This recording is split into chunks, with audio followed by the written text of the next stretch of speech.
అందరికీ నమస్కారం. నేను మీ సిరివెన్నెల. 51వ భాగం. రచయిత వనజ గారు. వాట్ సంవత్సరం తర్వాత ఏమ్మా, అప్పటి వరకు ముహూర్తాలు లేవా? ఒక 3, 4 నెలల్లో ముహూర్తాలు ఉంటే చూసి పెట్టండి అని అర్జున్ చెప్పడంతో సిరి నవ్వడంతో వాళ్ళ మమ్మీ తనని ప్రాంక్ చేసిందని అలిగిన అతను హగ్ చేసుకుని అటువైపు తిరిగి పడుకున్నాడు. సిరి, జ్యోతి అయితే అర్జున్ని చూసి నవ్వుకున్నారు. ఇంకొంచెంసేపు అందరూ కబుర్లు చెప్పుకొని ఎవరి ప్లేస్లో వాళ్ళు పడుకున్నారు. తెల్లవారగానే అర్జున్ని లేపి లోపలికి వెళ్ళి పడుకోమంది సిరి. నిద్రమబ్బులోనే తన రూమ్కి వెళ్ళి మళ్ళీ స్లీప్ వేశాడు అర్జున్. మళ్ళీ పోలీస్ బాబు కళ్ళు తెరిచింది 9ంటికే. ఫ్రెష్ అయ్యి బయటకు వచ్చేసరికి అర్జున్కి మంచి నాటుకోడి పులుసు, అలసంద వడలు స్వాగతం పలకగా వాటిని తృప్తిగా తినేసి మంచం మీద పడ్డాడు. మధ్యాహ్నానికి వేట మాంసం, పూరీలు, పలావ్ అర్జున్కి విందు అవ్వగా ఫుల్గా తినేసి మళ్ళీ పడుకుంటే లావ్ అవుతావేనేమోనని కాసేపు పెరట్లో వాకింగ్ మొదలుపెట్టాడు. సిరికి అర్జున్ తన రూమ్లో లేడని తెలిసి పెరట్లోకి వెళ్ళింది. అర్జున్ గారు, ఇక్కడ ఉన్నారేంటి మీరు అని అడిగింది. అక్కడే ఉన్న గులాబీ తోటల్ని, గులాబీ పువ్వుని చూసుకుంటూ, ఇప్పుడే తిన్నాను కదా, కాసేపు అలా వాకింగ్ చేద్దామని అని అర్జున్ అన్నాడు సిరితో.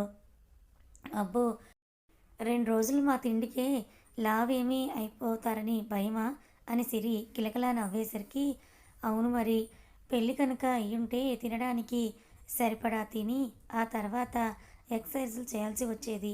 ఏమి లావు అవ్వకపోయిందును.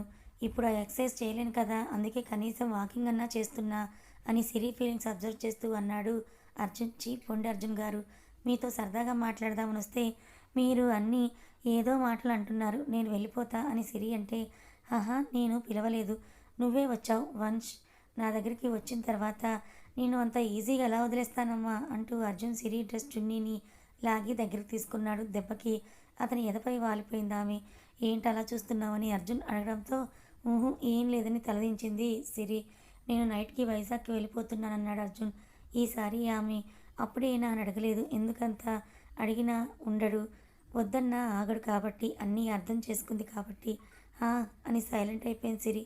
నీకొక విషయం చెప్పాలి సిరి అన్నాడు అర్జున్ ఏంటన్నట్టుగా చూసింది సిరి. 10 రోజుల ముందు వరకు మన ఎంగేజ్మెంట్ అవ్వలేదు, కానీ ఇప్పుడు ఎంగేజ్మెంట్ అయ్యింది అని అంటే సగం పెళ్ళి అయిపోయినట్టే అని అర్జున్ అంటూ ఉంటే ఏమైనా ఇంపార్టెంట్ విషయం చెప్తున్నాడేమోననుకొని ఆసక్తిగా వింటోంది సిరి. అర్జున్ కొంచెం టైం తీసుకున్నాడు. చెప్పండి అర్జున్ గారు అని అంది సిరి. అంటే సగం పెళ్ళైపోయింది కదా, కాబట్టి అసలు దాంట్లో కూడా సగం ఏమైనా ఉంటుందేమో అని అర్జున్ అమాయకంగా అడిగేసరికి సిరి అర్జున్ వైపే గుర్రుగా చూస్తూ, నేను ఇంకా మీరు ఏదో చెప్తున్నారు అనుకున్నాను కదా అర్జున్ గారు, మీకు మరి దాని మీద ధ్యాస ఎక్కువవుతూ ఉంది అని సిరి అంటూ ఆమె నివాసమైన అతని ఎదపైన చిరుపట్టి ఘాటు వేసింది. చురుక్కుమనడంతో రాక్షసి అని అరిచి సిరిని ఇంకా దగ్గరికి లాక్కొని సీరియస్గా చెప్పడం మొదలుపెట్టాడు. ముందు 10 రోజుల వరకు మనకు ఎంగేజ్మెంట్ కూడా అవ్వలేదు కదా సిరి, ఇంకా ఏదో లవర్స్ లాగా అలా ఇలా ఉన్నాం. కానీ ఇప్పుడు సగం భార్యాభర్తలం. ముందులాగా నిన్ను బ్రతిమాలుకునే అంత ఇది కూడా ఉండదు. ఇప్పుడు నన్ను చిరాకు పెట్టకుండా నువ్వే ఉండాలి. మొన్న ఎంత కోపం వచ్చింది తెలుసా నీ మీద. ఒకసారి కాల్ లిఫ్ట్ చేయకున్నా లేదా కట్ చేసినా ఏదో బిజీలో ఉన్నాడని అర్థం చేసుకొని 1 గంట తర్వాత లేదా 2 గంటలు గ్యాప్ ఇచ్చైనా కాల్ చేయి. నువ్వు వెంటనే నాకు కాల్స్ చేస్తూ ఉంటే నాకు కోపం వస్తుంది. ఆ కోపం నీ మీదనే చూపిస్తాను. మళ్ళీ నువ్వు బాధపడతావు. అది నాకు తెలిసి నేను గిల్టీగానే ఫీల్ అవుతాను. అవసరమా చెప్పు ఇదంతా అని అర్జున్ సున్నితంగా అడిగేసరికి, నిజంగా తప్పు నాదే అర్జున్ గారు. ఆ రోజు ఏదో ఉత్సాహంలో మీకు అన్నిసార్లు కాల్ చేసి విసిగించాను. ఇక మీదట మీరు చెప్పినట్టుగానే మలుచుకుంటాను అని చెప్పి అర్జున్ని గట్టిగా వాటేసుకుంది సిరి. ఆమె మిస్ ఫీల్ తెలిసి అర్జున్ కూడా తిరిగి వాటేసుకుంటూ, పెళ్ళి నిజంగానే ఇప్పుడు కాదు, ఇంకో 3, 4 నెలల్లో మీ చదువు అయిపోతుంది కదా, అప్పుడు చేసుకుందాం. తర్వాత నువ్వు నాతో పాటు వైజాగ్లోనే ఉండాలి అని చెప్తూ ఆమెకి చీక్ కిస్ ఇస్తూ ఉన్నాడు అర్జున్. పెళ్ళి ఎప్పుడైనా మీతో పాటు వైజాగ్ అయినా అండమాన్ అయినా నేను వస్తాను అర్జున్ గారు, కానీ మీరు మాత్రం అజాగ్రత్తగా అస్సలు ఉండకండి. మీకోసం ఈ పిచ్చిది ఒకటి ఉందని గుర్తుపెట్టుకోండి. పోలీసు వాళ్ళంటే సమాజం సేవ అని నాకు తెలుసు, కానీ రేపు మీకు ఏదైనా జరిగితే మాకు వచ్చే లోటు ఆ సమాజం పూడ్చలేదు కదా అని సిరి అనడంతో, నేను చాలా జాగ్రత్తగానే ఉంటానని సిరికి చెప్పి కాసేపు తన బిగి కౌగిల్లో బంధించాడు అర్జున్. ఇద్దరు ప్రజెంట్ ఉన్న లోకాన్ని మర్చిపోయి ఇంకో కొత్త లోకంలోకి ఉన్నారు. సాయంత్రం అర్జున్కి మళ్ళీ బట్టలు అంటే ఈసారి ప్యాంటు షర్టు పెట్టి డిన్నర్గా అర్జున్ ఏమీ వద్దు అనడంతో కర్డ్ రైస్ పెట్టింది వెన్నెల. ఇంకా బస్లో అందుకు తినడానికి అర్జున్కి ఫ్రూట్స్ కట్ చేసి బాక్స్లో పెట్టి పిండి వంటలు అన్నీ ఒక్కో బాక్స్కి ఎత్తింది సిరి.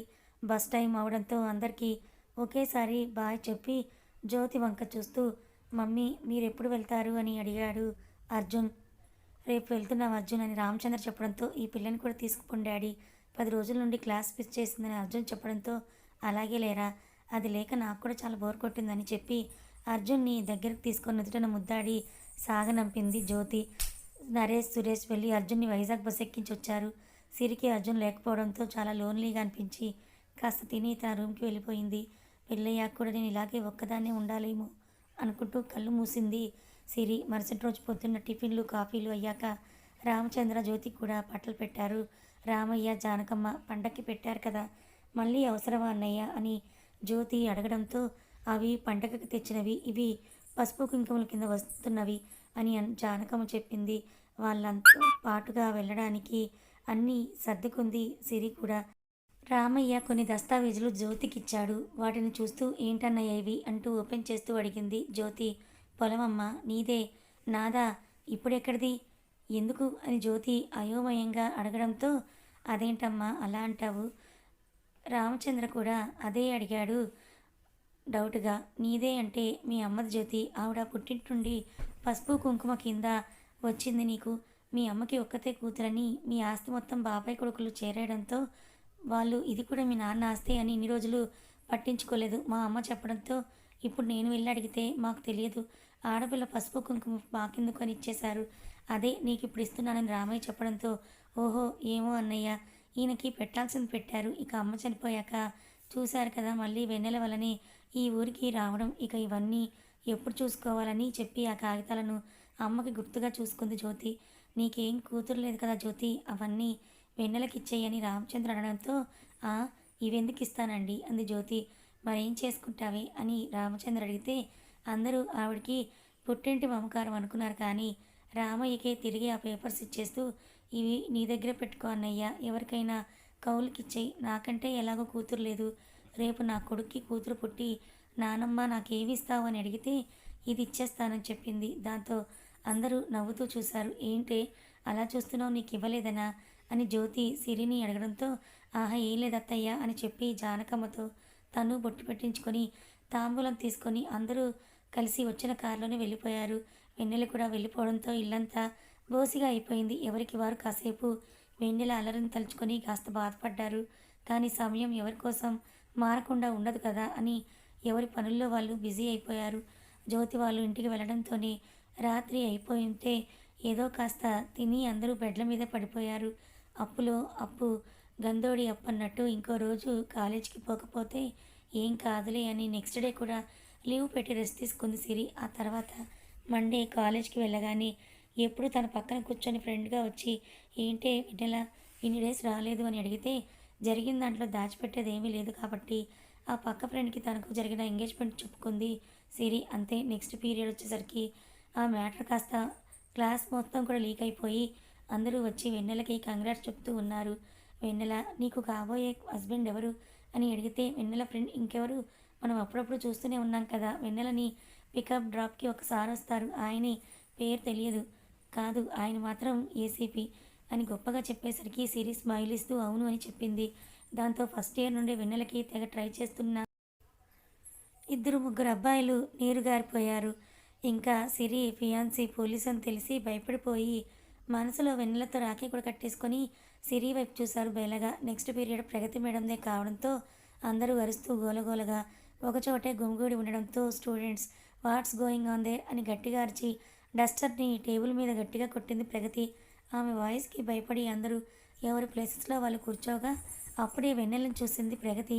కనీసం వెన్నెల ఈ కొన్ని రోజుల్లో ఆమెకి మెసేజ్ కూడా చేయలేదు, ఏం జరుగుతుంది అక్కడ అని ఈసారి ప్రగతి కాస్త గట్టిగా అడగడంతో మేడం వెన్నెలకి ఎంగేజ్మెంట్ అయింది, అందుకే అందరూ కంగ్రాట్స్ చెప్తున్నారని చెప్పింది. మళ్ళీ అదే వెన్నెల ఫ్రెండ్ సిరి వంక ఒకసారి చూసి మళ్ళీ ముఖం తిప్పేసి ఇలాంటివన్నీ బ్రేక్ టైంలో పెట్టుకోండి అని చెప్పి తన క్లాస్ కంటిన్యూ చేసుకుంది ప్రగతి. నవ్వే మాట ఉంచితే కనీసం కంగ్రాట్స్ కూడా చెప్పని ప్రగతి మేడం రీతికి చాలా బాధపడింది సిరి. గంట తర్వాత తన క్లాస్ అయిపోయి వస్తూ నెక్స్ట్ పీరియడ్ కూడా తనే తీసుకొని ఉన్న సిలబస్లో సగం కంప్లీట్ చేసి అందరి వైపు చూసింది ప్రగతి. తనేదో చెప్పాలన్నట్టుగా అందరూ ఏంటా అని వెయిట్ చేస్తూ ఉంటే students, today is my last day in this college అని చెప్పింది ప్రగతి మేడం. అందరూ కూడా నార్మల్గా అయ్యో అవునా అని అనుకుంటుంటే సిరి మాత్రం ఏంటి మేడం ఎందుకు రిజైన్ చేస్తున్నారు?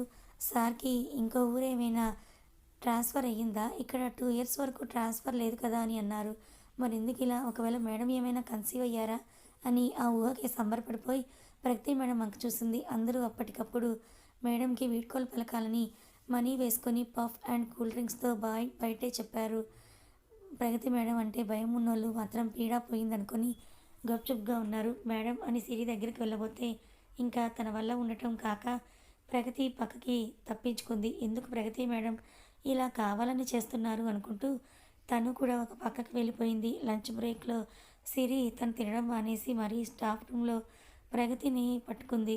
మేడం కంగ్రాట్స్, నాకు తెలుసు మీరు ప్రెగ్నెంట్ కదా, అందుకే జాబ్ రిజైన్ చేశారు, మీకు ఒక బుల్లి మేడం రాబోతుంది కదా అని సిరి అడగడంతో ప్రగతి కోపంగా చూసి కాదు అని చెప్పి వెళ్ళబోతూ ఉంటే ఆపి మేడం మరెందుకు జాబ్ మానేశారని సిరి అడిగింది. నా పర్సనల్ మ్యాటర్స్ నీకెందుకు Vennela, we are just student and teacher, that's it అని చెప్పడంతో వెన్నెల ముఖం ముడుచుకుపోయింది. నాకు తెలుసులేండి మీరు ఎందుకు ఇలా ఉన్నారో, నా ఎంగేజ్మెంట్ గురించి మీకు చెప్పలేదనే కదా. నిజానికి నాకు ఆ టైం వరకు తెలియకుండా సర్ప్రైజ్ ప్లాన్ చేశారు మా వాళ్ళు అంది సిరి. నమ్మనట్టు చూసింది ప్రగతి.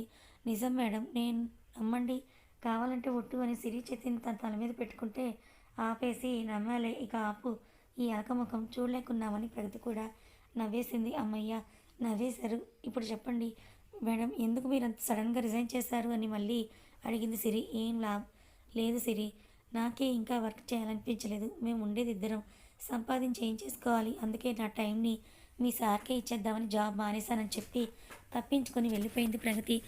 జాబ్ నేను శాలరీ కోసం కాదు విద్యని పంచడానికని అనే ప్రగతి మేడం ఏంట ఇలా అంటుంది అని అనుకుంటూ లేదు కన్ఫామ్గా ప్రగతి మేడం ఏదో దాస్తున్నారని అదేదో కనుక్కోవాలనుకుని తన క్లాస్కి వెళ్ళిపోయింది సిరి. మరుసటి రోజు నుంచి ప్రగతి మేడం కాలేజ్కి రాలేదు. సిరికి ఇంకా బోర్ కొడుతుందని కంటే ప్రగతి మేడంని మిస్ అవుతోందని చెప్పొచ్చు. కొన్ని రోజుల తర్వాత సిరికి మిడ్ ఎగ్జామ్స్ కూడా జరిగాయి. దాంతో ఈ విషయం తాత్కాలికంగా మర్చిపోయింది సిరి. ప్రగతి మేడంకి అప్పుడప్పుడు మెసేజెస్ చేస్తూ ఉన్నా ఆవిడ మాత్రం ఒక రోజుకి 2 రోజులకు అలా రిప్లై ఇచ్చేది. వన్ ఫైన్ డే సిరి జ్యోతికి చెప్పి గుడికి వెళ్ళింది. తన కోసం అర్జున్ కోసం మొక్కుంటూ ప్రదక్షిణలు చేస్తున్న సిరికి ముందు ఎవరో తెలిసిన వాళ్ళు అనిపించడంతో కాస్త ఫాస్ట్గా మొక్కుకుంటూ ముందుకు ప్రదక్షిణ చేసి ఆమెను చూసింది సిరి. ప్రగతి మేడం అని సంతోషంగా పిలవాల్సింది పోయి ఆశ్చర్యంగా పిలిచింది వెన్నెల. ముందు పూజ చేసుకో, తర్వాత మాట్లాడదామని ప్రగతి చెప్పడంతో వెనక్కి చూస్తూనే 5 ప్రదక్షిణలు చేసి అర్చన చేయించుకొని ఫాస్ట్గా ప్రగతి దగ్గరికి వెళ్ళిపోయింది. ముఖం మొత్తం వాడిపోయి సన్నగా అయిపోయి ఏదో కాటన్ చీర భుజం చుట్టూ కప్పుకొని ఉంది ప్రగతి. ఆమె పరిస్థితి చూసి చలించిపోయిన సిరి బాధపడి మేడం ఇప్పుడైనా మీరు అసలు ఏం జరిగిందో చెప్పండి అని అంటే శూన్యంలోకి చూస్తూ ఏం లేదు వెన్నెల, నేను ఇంకా ఇంటికి వెళ్తాను, అడ్వాన్స్ హ్యాపీ మ్యారీ లైఫ్ అని బాగా చదువుకొని హ్యాపీగా ఉండు అర్జున్తో అని చెప్పి బయటకు వెళ్ళిపోయింది ప్రగతి. సిరి కూడా ఆమె వెనకే వెళ్ళగా ఒక 10 మంది వరకు ప్రగతిని వెంబడించారు. అది చూసి భయపడిన వెన్నెల అర్జున్ ఏమైనా హెల్ప్ చేస్తాడేమో అని అతనికి కాల్ చేసింది. కానీ కట్ చేశాడు అర్జున్. అర్జున్ గారు ఫోన్ కట్ చేశారు. అంటే బిజీగా ఉన్నారా? అసలు ఎవరు వీళ్ళందరూ? రౌడీలు ఎందుకు ప్రగతి మేడంని తరుముతున్నారు అని ఆలోచిస్తూ ఏమోలే ముందైతే ప్రగతి మేడంని నేను ఫాలో అవ్వాలి, ఆవిడ్ని కాపాడాలి అని అనుకుంటూ తను కూడా వాళ్ళ వెనకే పరిగెత్తింది సిరి. కథ ఇంకా ఉంది. ప్రగతి మేడం ఎందుకు ఇలా బిహేవ్ చేస్తోంది, అసలు తనకి ఏం జరిగింది, సిరి తెలుసుకుంటుందా? మరోపక్క ఎంగేజ్మెంట్ అయిన సిరి పెళ్ళి వద్దని మళ్ళీ ఏమైనా అర్జున్కి ఫిట్టింగ్ పెడుతుందా? మరి ప్రగతికి ఎందుకు ఇలా అయ్యిందో సిరి తెలుసుకుంటుందా లేదా? తెలుసుకోవాలనుకుంటే ఛానల్ని ఫాలో అవ్వండి. కథ నచ్చితే లైక్ చేయండి. Thank you.